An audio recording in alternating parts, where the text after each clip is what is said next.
with someone here who sits at home.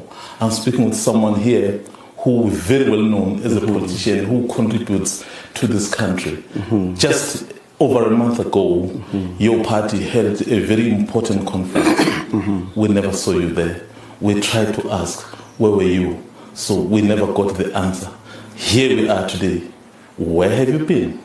Well, I couldn't attend the conference of the EFF, the NPA, because over a dispute over my suspension.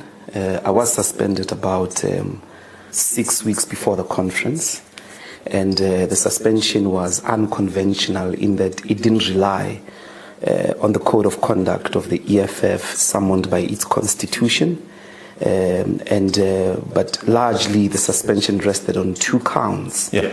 On the one hand, the leadership said that it's in possession of an intelligence report in which they claim that I'm part of the infiltration strategy by the MKP.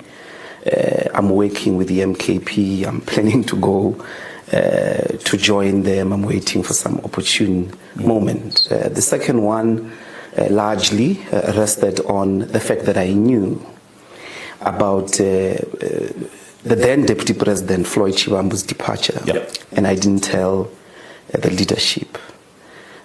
Of course, I was told to stay at home, cease my participation in Parliament and the rest of the activities of the EFF. And so it was very important for me because they said that the investigation is still ongoing, and when the investigation is finished, I then would be given an opportunity to respond to these allegations. I think we can all agree these are dangerous and very serious allegations. At a later stage, the leadership argued that the report would only be ready after conference, and the matter has been referred to the leadership after the conference.